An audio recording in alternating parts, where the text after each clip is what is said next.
அஸ்ஸலாமு அலைக்கும் வரஹ்மத்துல்லாஹி வபரகாத்துஹு. அன்புள்ள சகோதரர்களே, இந்த மார்க்க கேள்வி பதில் தளத்தில் சகோதரர் முகமது நியாஸ் அவங்க நல்ல ஒரு கேள்வி கேட்குறாங்க. என்ன கேட்குறாங்கண்டா, இப்போ ஒரு ஆய்வாளர் ஆய்வு செய்யக்கூடியவர் ஒரு செய்தியை சரியான முறையில் ஆய்வு செய்து மக்களுக்கு சொல்வாரேயானால் அவருக்கு ரெண்டு கூலி கிடைக்கும். அதை ஆய்வு செய்து தவறான ஒரு தீர்ப்பை மக்களுக்கு சொல்வாரேயானால் அவருக்கு ஒரு கூலி இருக்கிறது அப்படின்ட்டு மார்க்கம் சொல்லுது. நபி ஸல்லல்லாஹு அலைஹி வஸல்லம் அவங்க சொல்றாங்க, ஆய்வு செய்து தீர்ப்பளிக்கக்கூடியவர்கள் ஆய்வு செய்து சரியான தீர்ப்பை சொல்வார்களேயானால் அவர்களுக்கு 2 கூலி இருக்கிறது. தவறான ஒரு முடிவை அறிவிப்பார்களேயானால் அவர்கள் ஆய்வு செஞ்சதற்காக, அல்லாஹ்வுடைய வேதங்கள், குர்ஆன், ஹதீஸ்களை ஆய்வு செஞ்சதற்காக அவர்களுக்கு ஒரு கூலி இருக்குதுன்னு சொல்லப்படுது. இப்போ ஒரு ஆள் ஒரு ஹதீஸை ஆய்வு பண்றாரு. ஆய்வு பண்ணி அவர் என்ன செய்யறாருன்னா, ஒரு ஹதீஸை காரணங்கள் இறையச்சத்தோடு ஆய்வு பண்றாரு. காரண காரியங்களோட என்ன செய்யறாரு, ஒரு ஹதீஸை மறுக்கிறாரு. அந்த மறுத்த காரியத்தை ஹதீஸ் தான் மறுத்துட்டாருன்னா அது இல்லைன்னு ஆகி போச்சுல, அந்த ஹதீஸ் இல்லைன்னு ஆகி போயிடுச்சு, அது சரியில்லை, அது போக்கு அப்படின்னு ஆகி போனதுக்கப்புறம் அந்த செய்தியில உள்ளது மாதிரி என்ன செய்யறாரு, அமல் செய்யறாரு. அப்ப இவர் தண்டிக்கப்படுவாரா அப்படிங்கிறதான் ஒரு கேள்வி. உதாரணத்துக்கு ஒரு செய்தியை சொல்றாங்க. அது அந்த செய்தியை உதாரணம் காட்ட வேண்டியது கிடையாது. அது ஏன்டா தெளிவான நஸ் குர்ஆன்லயே இருக்கிறது. வைலுள்ளி குள்ளி ஹுமசத்தின் லுமசா, பொய்பேசி புறம்பேசி தெரியக்கூடிய ஒவ்வொருத்தருக்கும் கேடுதான் அல்லாஹ் சொல்லிடுறான். அதே மாதிரி புறம்பேசக்கூடியவர்களை பற்றி குர்ஆன் பேசக்கூடிய ஹதீஸ் ஏராளமாக இருக்கிறது. குர்ஆன் சொல்லக்கூடிய நேரத்தில் இறந்துவிட்ட உங்களுடைய சகோதரனுடைய மாமிசத்தை நீங்கள் புசிப்பீர்களா அப்படின்னு நல்லா கேட்குறான். தண்டனைக்குரிய குற்றம், பெரும் ஒரு பாவத்திற்குரிய குற்றம்னு சொல்லப்படுது. அப்போ தண்டிக்கக்கூடியவனை பொறுத்தளவுக்கு எங்கேயும் தண்டிப்பான். கபரில் தண்டிக்கக்கூடிய விஷயங்களுக்கும் தண்டிப்பான், மறுமையில் தண்டிக்கிறதுக்கும் தண்டிப்பான். இந்த செய்தி இல்லாமல் பொதுவாக ஒரு செய்தின்னு வச்சுக்கிறோமே. ஆனால் ஆய்வு செய்யக்கூடிய நேரத்தில் இந்த மதுஹப் கிதாபுகளை இமாம்கள் ஆய்வு செஞ்சிருக்கிறாங்கல்ல, எந்த விதமான நஸ்ஸும் இல்லாமல், குர்ஆனும் ஹதீஸும் ஆதாரம் இல்லாமல் மன இச்சையின் அடிப்படையில் நிறைய ஆய்வுகள் செஞ்சிருக்கிறாங்க. அவங்க மனம் போன போக்கில் ஒரு பல்லு விளக்குற குச்சிக்கு ஆய்வு பண்ணியிருக்கிறாங்க. அதெல்லாம் எடுத்து போட்டு அந்த நம்ம விவாதத்தில் நம்ம அதை சொல்லியிருக்கிறோம், அதெல்லாம் பேசியிருக்கிறோம். அதே மாதிரி ஆபாசமான ஆய்வுகள், அதுக்கெல்லாம் எந்த விதமான ஒரு நஸ்ஸும் கிடையாது, எந்த விதமான சான்றும் தலீலும் இல்லாமல் மன இச்சையின் அடிப்படையில் உட்காந்து யோசிச்சு ரூம்பு போட்டு யோசிப்பாங்கன்னு சொல்றாங்களாம் இல்லையா, அந்த மாதிரி யோசிச்சு நிறைய ஆய்வு செய்யக்கூடியவர்கள் சரியான தலீலை கொண்டு அதை ஆய்வு செய்யணும், ஆதாரங்களின் அடிப்படையில் ஆய்வு செய்யணும். அப்படி செஞ்சு நல்ல முடிவை சொன்னாங்கன்னா 2 கூலி இருக்கிறது. தவறா சொன்னா ஒரு கூலி இருக்குமே ஒழிய, சும்மா மனம் போன போக்கில் மன இச்சையின் அடிப்படையில் உட்காந்து ஆய்வு பண்றங்கிற பேர்ல ரூம்ப போட்டு உட்காந்துக்கிட்டு அப்படி செஞ்சா இப்படி என்ன, தன்னால தூக்கி உள்ளக்க வச்சுக்கிட்டா என்ன அப்படிங்கிற மாதிரிலாம் நிறைய ஆய்வுகள் தளத்துல பேச முடியும். நம்ம விவாத தளத்துல பேசியிருக்கிறோம், பேச வேண்டிய சூழ்நிலை. அப்ப அந்த மாதிரியான தளங்கள்ல, பொது தளங்கள்ல, பொது மேடைகள் எல்லாம் பேச முடியாத வகையில் என்ன இருக்குது, அந்த மாதிரி எல்லாம் ஆய்வு பண்ணியிருக்கிறாங்க. இந்த மாதிரியான ஆய்வுலாம் அல்லாஹ் தண்டிப்பான். அது இல்லாம சரியான முறையில் ஆய்வு செய்யறாங்கன்னு வைங்களேன்.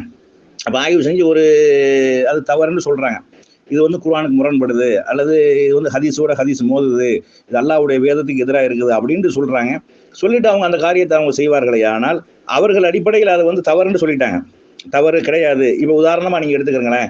இப்ப ரசூல் ஸல்லல்லாஹு அலைஹி வஸல்லம் அவர்களுக்கு சூனியம் செய்யப்பட்டதுன்னு ஹதீஸ் இருக்குது. செய்யப்பட்டு பாதிக்கப்பட்டார்கள், மனநல பாதிக்கப்பட்டார்கள், செய்யாதையெல்லாம் செய்ததாக பிரமை ஊட்டப்பட்டு கொண்டே இருந்தது. அதாவது மனைவியோடு சேர்ந்துட்டு சேரவில்லை என்று சொன்னார்கள். இப்படி 6 மாத காலம் நீடித்தது அப்படிங்கிற ஒரு செய்தி இருக்குது. அப்ப இந்த செய்தியை குர்ஆனோட நம்ம ஒப்பிடக்கூடிய நேரத்தில் ரசூலுல்லாஹ்க்கு எந்த விதமான மனநிலையில எந்த விதமான ஒரு மனநிலையும் கிடையாது, கோளாறும் கிடையாது. ஒருவராக செக் பண்ணி பாருங்க அப்படின்னு அல்லாஹ் என்ன செய்யறாங்க சொல்றான். அதே மாதிரி யார் ரசூலுல்லாஹ்க்கு அந்த ஒரு சிகிர் செய்யப்பட்ட மனிதரை, அதாவது சூனியம் செய்யப்பட்ட மனிதரை தான் அவர்கள் பின்பற்றுகிறார்கள் என்று யார் சொல்றானோ அவனை அநியாயக்காரன் அப்படின்லாம் என்ன செய்யறான், அல்லாஹ் குர்ஆன்ல சொல்லிடுறான். இப்ப இந்த ஒரு செய்தியை நம்ம என்ன செய்யறோம், மக்களுக்கு இது சரியான செய்தி கிடையாது. நபி ஸல்லல்லாஹு அலைஹி வஸல்லம் அவர்களுக்கு மனநோய் கிடையாது, எந்த விதமான ஒரு பாதிப்பும் கிடையாது.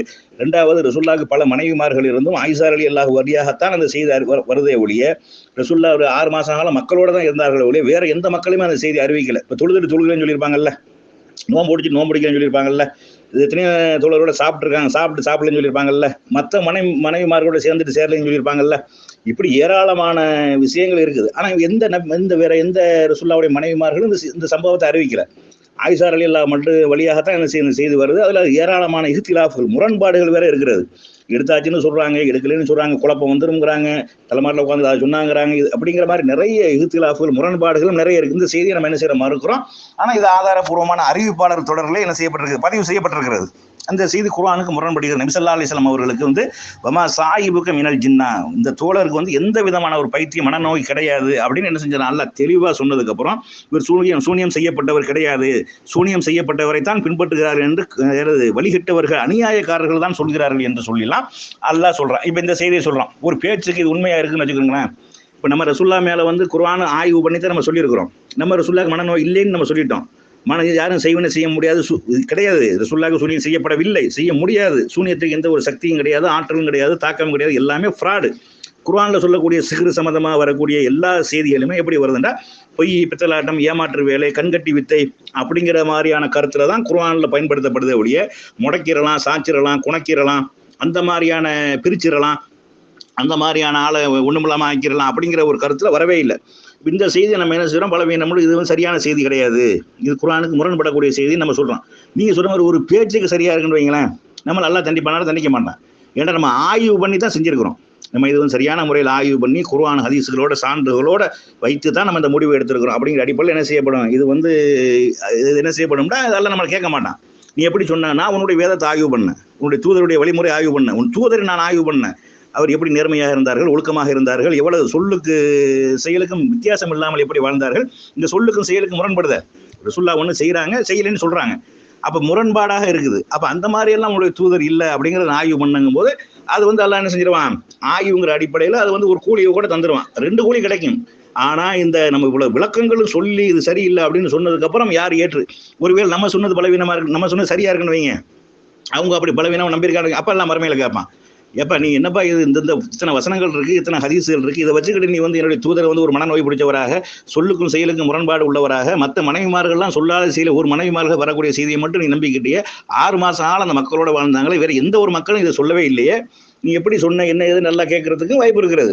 அப்ப அதனால வந்து நம்ம சரியான சான்றுகளோடு, தலீல்களோடு, ஆதாரங்களோடு ஒரு செய்தியை நம்ம ஆய்வு பண்ணி மக்களுக்கு ஒரு முடிவை சொல்லக்கூடிய நேரத்துல வந்து அது தவறாகவும் இருக்கலாம், சரியாகவும் இருக்கலாம். நம்ம ஹதீஸை வந்து நம்ம ஹதீஸு கலையவே நம்ம பார்த்தோமே, ஆனால் இப்போ முற்காலத்தில் சில ஹதீஸுகளை பலவீனம்னு சொல்லியிருப்பாங்க, அது நம்ம இன்னைக்கு நம்ம ஆய்வு பண்ணக்கூடிய நேரத்தில் அது சரியான செய்தியாகவும் இருக்கிறது. அதே மாதிரி முற்காலத்தில் சில வந்து சரியான செய்தின்னு சொல்லியிருப்பாங்க, அது இன்னைக்கு நம்ம வந்து என்ன செய்யணும், பலவீனமான செய்தி காரண காரியங்களோட அறிவிப்பாளர் தொடர், அறிவிப்பாளர் வரிசை, அவருடைய நினைவாற்றல், அவருடைய நேர்மை, நாணயம், வாழ்ந்தாரா வாழலையா, எல்லாத்தையும் வைத்து தான் நம்ம என்ன செய்யறோம், ஹதீஸுகள் அந்த உசூல் எப்படி வகுத்துருக்கிறாங்களோ அதன் அடிப்படையில் நம்ம என்ன செய்யறோம் சொல்றோம். அப்ப அந்த மாதிரியாக நம்ம சொல்லக்கூடிய நேரத்தில் வந்து அல்லாஹ் நம்மளை தண்டிப்பானா, குற்றம் முடிப்பானா, குற்றம் முடிக்க மாட்டான் அப்படிங்கிறது என்ன செய்யணும், விளங்கி கொள்ள வேண்டும்.